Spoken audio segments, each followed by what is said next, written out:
रुख अगली खबर का। शिक्षा में संघ की घुसपैठ को लेकर राहुल गांधी ने सवाल उठाए तो कांग्रेस के छात्र संगठन एनएसयूआई ने मानव संसाधन विकास मंत्री स्मृति ईरानी के घर का घेराव कर दिया और इससे नाराज स्मृति ईरानी ने राहुल गांधी को खुली बहस के लिए ललकार दिया।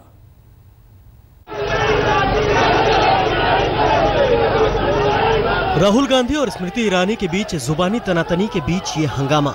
एनएसयूआई के कार्यकर्ता तो स्मृति ईरानी के घर पहुंच गए।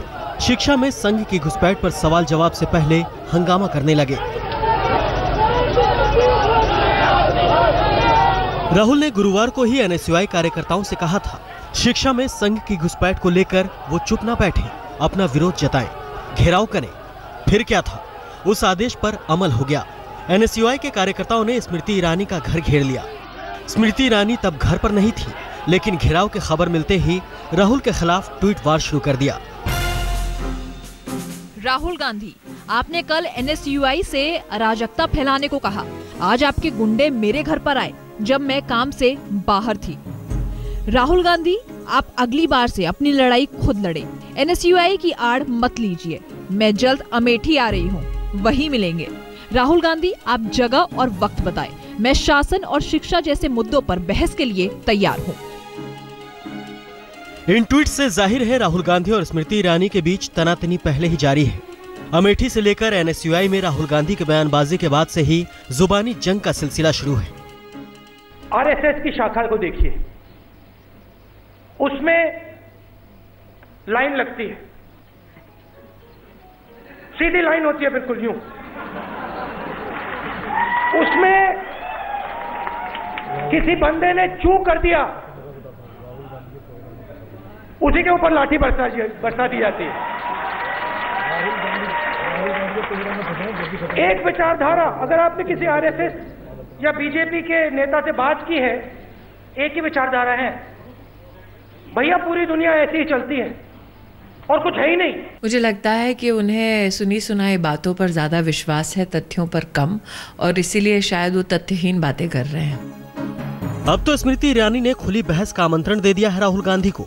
तो क्या राहुल बहस के लिए तैयार है? सवाल शिक्षा में संघ की घुसपैठ को लेकर है। ये सवाल राहुल गांधी ने खुद उठाया है, तो जवाब तलब के लिए सामने तो आना ही चाहिए। आज तक ब्यूरो। दिल्ली के अंतर्राष्ट्रीय एयरपोर्ट पर आज सुबह अफरा तफरी मच गई। खबर फैली कि एक कंटेनर लीक हो गया है जिसमें से रेडिएशन निकल रहा है। एयरपोर्ट के उस हिस्से को फिलहाल बंद कर दिया गया है।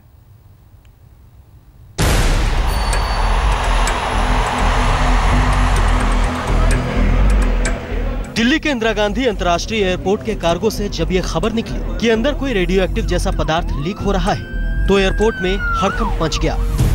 ये मामला तब सामने आया जब एयरपोर्ट पर यात्रियों ने आंखों में जलन और आंसू निकलने की शिकायत की। लोगों को तुरंत अस्पताल ले जाया गया।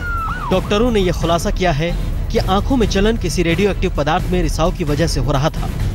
कोई पैकेट फट गया है, डेंजरस गुड्स, तो इसकी वजह से सबको बाहर कर दिया हुआ है। 7 नंबर का पैकेट आता है जिसमें खतरनाक होता है। अच्छा। पैकेट ही हो। तो अंदर से क्या सब लोगों को खाली करा लिया गया? सबको खाली करा दिया। आनन फानन में तमाम एजेंसियां सख्ती में आ गई। नेशनल डिजास्टर मैनेजमेंट की टीमों के साथ एटॉमिक रिसर्च से जुड़े लोग भी एयरपोर्ट पर पहुंच गए। कार्गो स्टेशन की जांच के बाद कंटेनर को तुरंत कब्जे में ले लिया गया। रिसाव वाले स्थल को सील भी कर दिया गया।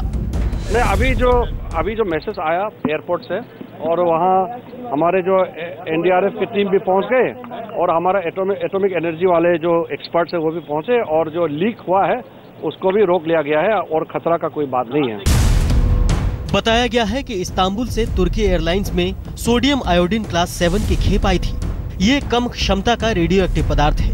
एक निजी अस्पताल के लिए 10 कंटेनर रेडियोएक्टिव पदार्थ लाए गए थे, जिसमें से 2 में लीकेज हुई है। उस जगह काम कर रहे 2 कर्मचारियों को गहन जांच के लिए अस्पताल में दाखिल किया गया है। गृह मंत्री राजनाथ सिंह ने राहत से भरी जानकारी दी। बताया एयरपोर्ट पूरी तरह से सुरक्षित है, रेडिएशन पर काबू पा लिया गया है। अभी जानकारी मिली है कि जो लीकेज था वह रुक गया है। मेडिकल रिपोर्ट के बाद दिल्ली पुलिस ने कार्गो हैंडलिंग एजेंसी के खिलाफ लापरवाही का मुकदमा दर्ज करने का फैसला लिया है। निजी अस्पताल फोर्टिस के अफसरों को भी दिल्ली पुलिस ने तलब किया है। साथ ही पुलिस एयरलाइंस की भूमिका की भी जांच कर रही है। रामकिंकर सिंह के साथ अरविंद ओझा, दिल्ली आज तक।